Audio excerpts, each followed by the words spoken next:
weather to plan your day with Fox 16 Chief Meteorologist Jeff Baskin. Well, after a stretch of record heat, starting to feel a lot more like October with high temperatures in the upper 70s and lower 80s. Believe it or not, this is about where we should be for this time of year. Temperatures this evening actually pretty comfortable out there. I haven't been able to say this very much so far this fall season, but it's open window weather. You can open up the windows, let in some fresh air, maybe turn off the AC. 66 in Hot Springs, 64 in Clinton, 68 right now in Searcy, and 70 in Little Rock. Earlier, we did have a batch of some persistent rain and thunderstorms just hanging out right over parts of west central Arkansas with some especially heavy rain over parts of Clark County. Believe it or not, very isolated amounts, up to 8 inches of rain around the Gurdon area. That is all gone tonight. No more rain. We have some drier air that's pushed on in behind our front. And as we go through the overnight hours, those clouds diminish. So tomorrow morning, we're looking at mainly clear skies, a good amount of sunshine as we go into the afternoon hours. And even though it starts off comfortably cool, temperatures back up into the mid-80s for daytime highs. And then we're talking about a front approaching for Sunday, and that's going to bring some showers on in to cap off the weekend, plus an even stronger shot of some cool air. But here's your hour-by-hour forecast for tomorrow. Temperatures starting off in the low 60s, some spots even in the upper 50s for tomorrow morning if you're going to be out there early, say around sunrise, warming up into the upper 70s by lunchtime. Afternoon high temperatures in the mid-80s. Coming up, we're talking about a series of cold fronts in your 7-day forecast. I'll show you what that means coming up in just a few minutes. All right, Jeff, thank you very much. Turning now to a Fox 16 News update. Pine Bluff police identified the victim in a Thursday homicide. Officials say 40-year-old Angel Sebring was found off East 2nd Avenue at around 7:45 yesterday morning. Police have named 43-year-old Daniel Jones as a suspect in the case. He's 6'2" and was last seen wearing a blue shirt and blue jeans. Jones was spotted on a surveillance camera at a convenience store last night. If you know where he is, you're urged to contact the Jefferson County Sheriff's Office. Tonight, neighbors react to yesterday's shooting in the typically quiet town of Searcy. A Searcy teenager is charged with 2 counts of attempted murder after firing shots into a car. It happened just before 4 p.m. on Wood Lane Road at an apartment complex. North Little Rock police need your help locating and identifying 2 suspects caught on cameras you can see here stealing a purse from someone's car. This took place last month. You're looking at video as one of the suspects smashed out the window of the victim's car. If you've seen these men or knew who they are, call North Little Rock police. A house fire captured on video, the fire taking place on Danville Mountain. The flames spread over the entire property. Responders telling Fox 16 it was a total loss and that no one was inside at the time. Several departments were called to the scene, but so far no word on a cause. Florida parents discover an arsenal of weapons in their daughter's bedroom. The parents of 27-year-old Michelle Colts immediately called authorities after the discovery in their daughter's bedroom. Investigators found 24 pipe bombs, knives, hatchets, nunchucks, pellet guns, and materials to light the bombs. They also found books and DVDs about murder, mass killings, and domestic terrorism. While this case is certainly alarming, it is not to demonize another individual struggling with mental health. It is to highlight the importance of speaking up when you see something that isn't right and what can be prevented when you do. Who knows the amount of harm that could have been done or how many lives could have been lost? Had these parents not found the courage to call the sheriff's office and seek help. The woman is currently in the Hillsborough County Jail facing 24 counts of making a destructive device.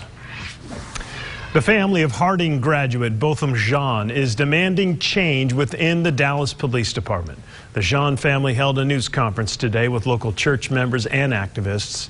They called on the Justice Department to investigate the Dallas Police Department and demanded greater involvement in ending police brutality nationwide. On Wednesday, former Dallas police officer Amber Gardner was convicted of murdering Botham Jean and sentenced to 10 years in jail. My family's leaving. We're going back to St. Lucia. But you have to do all that is necessary to make Dallas a safer place. I think if we start with Dallas, the other states in America will follow suit and make America better. During victim statements, Botham's younger brother, Brant, told Geiger that he forgave her and later gave her a hug. That's him right there. It was a moment of mercy that has captivated the nation and led to calls for meaningful change. The FDA now urging consumers to stop using vaping products containing THC as an outbreak of vaping-related lung injuries and deaths continues. It's also warning consumers to stop buying any vaping product off the street or modifying any substance. According to the CDC, over 1,000 cases of lung injuries have been reported in 48 states and the U.S. Virgin Islands. The majority of the patients have reported using THC-containing products. So far, at least 21 people have died from vaping-related lung injuries. Arkansas Attorney General Leslie Rutledge, announced the agenda for her upcoming Youth Vaping Summit. The event scheduled for Monday, October 7th at Arkansas Children's Hospital in Children's Hall. The summit is a free educational opportunity for medical experts, educators, parents, and law enforcement. For those interested in registering for the summit in Little Rock or Bentonville, you can register at arkansasag.gov/vape. Turning now to the state of the nation, House Democrats have requested documents from Vice President Mike Pence as part of the impeachment inquiry of President Donald Trump. The House Intelligence, Foreign Affairs, and Oversight Committees are demanding Pence turn over documents relating to President Trump's call with the President of Ukraine. Republican Representative Rick Crawford from Arkansas is on the Intelligence Committee and has concerns with how the investigation is being handled. I think this is the wrong committee to be spearheading an impeachment inquiry. I don't think that's the purpose of the Intelligence Committee, number one. Number two, I've got some problems with the integrity of the majority side with regard to some of the leaks that have been out. There's a lot more information out that probably shouldn't be. Thursday, the State Department announced it had approved a potential sale of additional Javelin missiles to Ukraine, a request made by Ukraine during the call. It's unclear if there is any connection to that approval and the president's request.